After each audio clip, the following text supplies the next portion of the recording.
à cœur de développer tous les ans des actions culturelles et avec les résidents. Depuis un an, on a monté le projet avec les différents partenaires, donc l'école, le musée et puis les 3 établissements, donc la résidence autonomie, l'habitat inclusif et l'EHPAD, et donc les artistes Claire et Sébastien. Alors, une pause sur la route, donc c'est un projet que notre directrice nous a proposé et sur lequel on a tout de suite rebondi parce qu'il y a tout ce côté à la fois relationnel, culturel, relationnel avec l'école, avec la Maison Rouge. Et on s'était dit que c'était chouette aussi travailler autour du portrait. Donc on s'est dit, allez, on y va, quoi.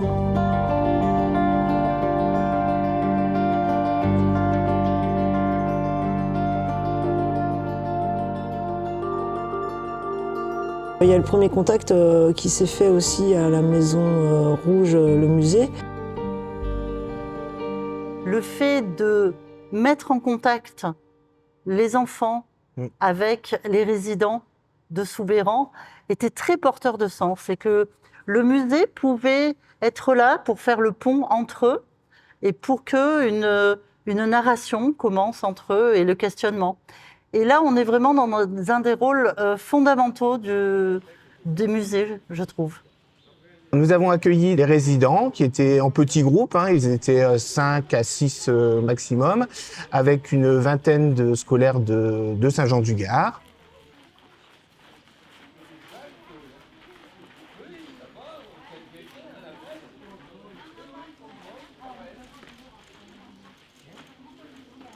Nous avons déambulé et essayé d'avoir une interaction entre le public des résidents et celui des scolaires pour justement avoir un regard sur ce qu'a pu être la vie de ces personnes âgées. Ce qui était aussi intéressant, c'est qu'on avait au sein des résidents des gens qui sont vraiment des natifs, des locaux, donc qui ont pu faire partager finalement quelle était leur vie d'antan dans la commune, quelles ont été les évolutions, les transformations de la commune. Là où il y a le André maintenant,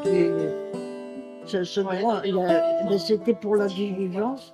Et de l'autre côté, il y a la maison, c'était l'auberge.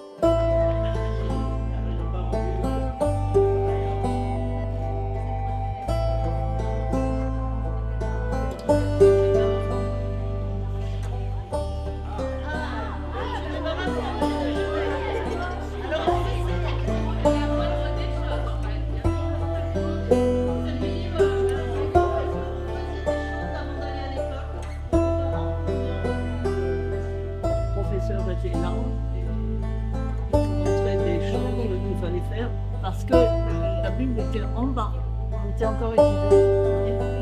Les gens m'avaient montré ça, et ouais. J'ai dit, tu vois, on peut l'avoir.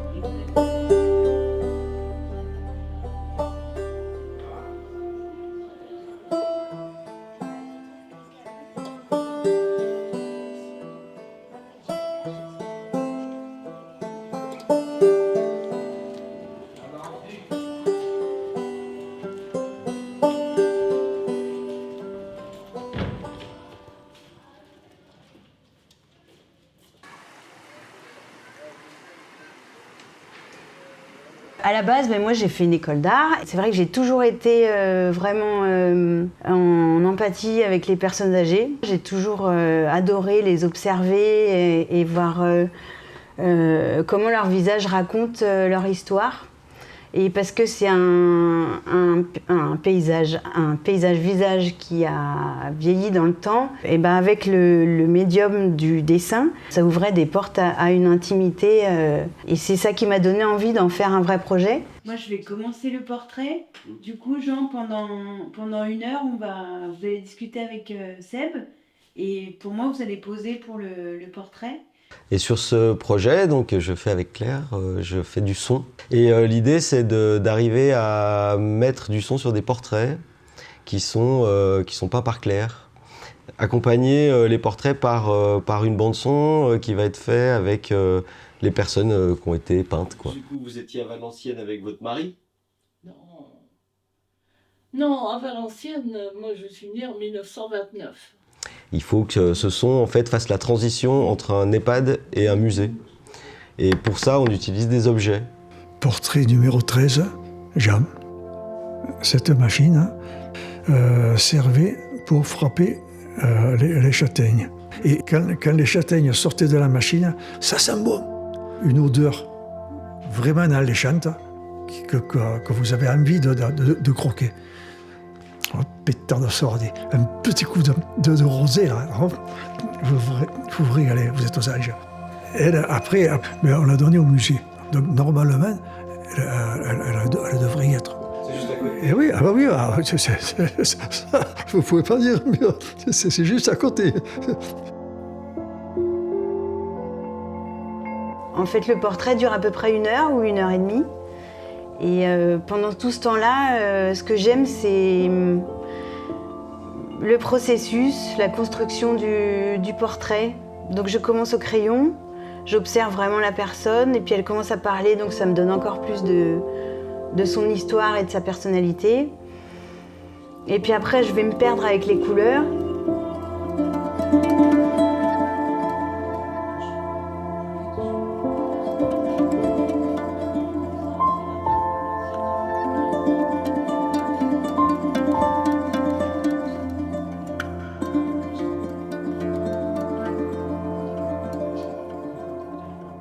Ce qui m'attire, c'est la beauté des personnes âgées que j'arrive à voir et à transcrire.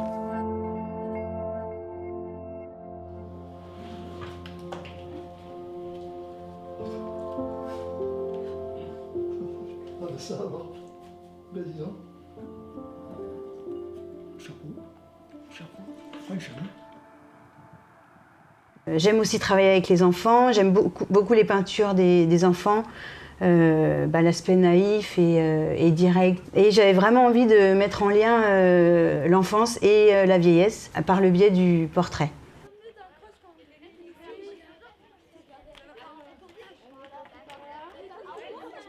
On demande aux enfants de venir, de se déplacer dans l'EHPAD, dans la salle d'animation. Voir arriver plein d'enfants dans un EHPAD, ça nous met un vent de fraîcheur, un vent de vie, un vent de jeunesse.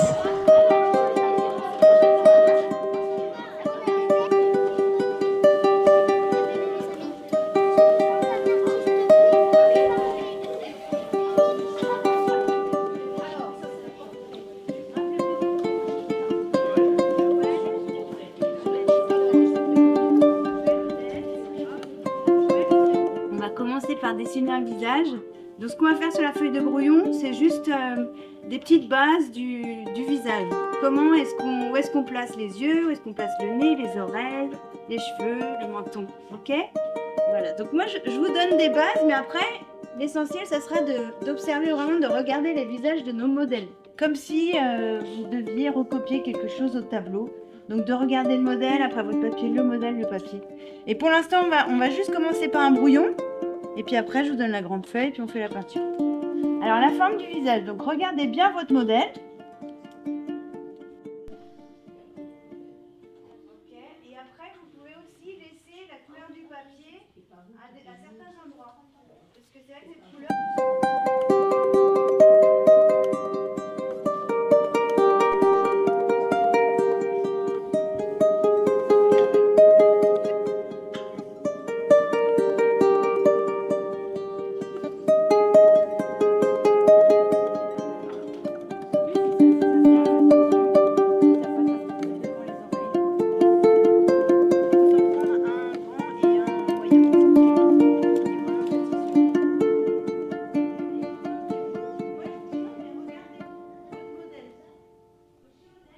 Je suis intervenue dans le projet Une pause sur la route durant les ateliers pendant que les élèves de CM1 et de CM2 réalisaient les portraits des résidents de l'EHPAD. Nous, pendant ce temps-là, on faisait des petits ateliers théâtre et donc on a axé les jeux, on va appeler ça plutôt des jeux théâtraux, autour du thème de la vieillesse. Qu'est-ce que c'est vieillir? Voilà. Et donc, il y avait un groupe à chaque fois d'une quinzaine d'enfants. Et puis, il y a quelques résidents qui se sont joints à nous. Écoutez qui? Johnny Hallyday. Johnny Hallyday. Un fan de Johnny. Un fan de Johnny. Ok, on repart. Vous avez toujours 85 ans. C'était drôle parce que les résidents participaient et on n'était pas sur les mêmes perceptions, évidemment, mais ça se mixait bien. Je m'appelle Boudi. Observez l'espace. On sent où on est soi-même et où sont les autres. On va pas trop vite.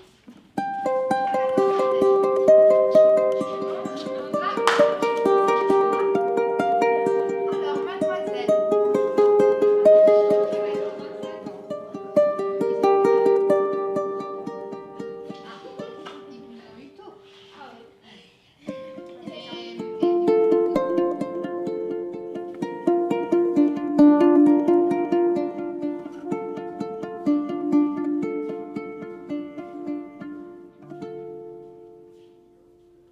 Bravo. Génial. Tiens, je te laisse choisir un pinceau un peu large et un pinceau fin. Ça, c'est plutôt fin. Et un plus large, là, il y a plus large. C'est la couleur, là. Hein. Regarde bien ton modèle. Regarde bien ton modèle. Je vous montre comment faire les couleurs d'ombre. Les couleurs d'ombre, c'est avec un petit peu de bleu. C'est pareil, on prend la couleur de base et on met un petit peu de bleu dedans. Trop bien jaune votre. Déjà jaune, c'est plutôt rosé, mais ouais, c'est beige. C'est pas grave, c'est pas grave. Et ben en fait, tu mets du rouge pour faire du rose. Rose et blanc. Ouais. Moi, j'ai pas de bien. 10 heures. Ça va, toi? Ça sortira, il y aura la couleur des cheveux. Non, non, vas-y, continue. Pas de couleur rosière un peu. C'est un mobilhomme.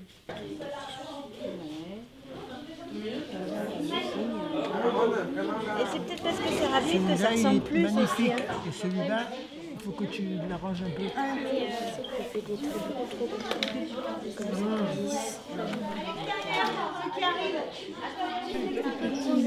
Voilà. Oui, des gros jours. Hein.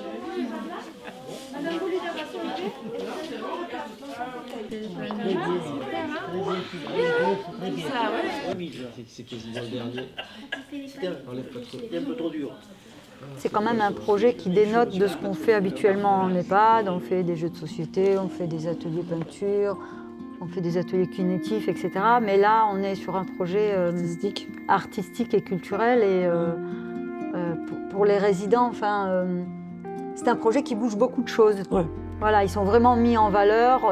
Ils parlent de leur vie, de leur vécu. Et lire l'histoire des Cévennes dans un livre et l'entendre où ça a été vécu par des résidents, quand même, c'est aussi pour nous, en tant qu'animatrices, et j'espère que c'est ce qui va arriver au musée, c'est que c'est poignant quelque part, parce que c'est du vécu, c'est quelque chose de vécu. On ne fait pas que le lire dans un livre, c'est ce que les gens ont vécu, et ce partage qu'ils nous apportent, cette richesse qu'ils ont eux, qu'ils nous offrent par les interviews, c'est vraiment c'est laisser une trace de leur histoire, quoi. Enfin, ça laisse une trace de leur passage ici.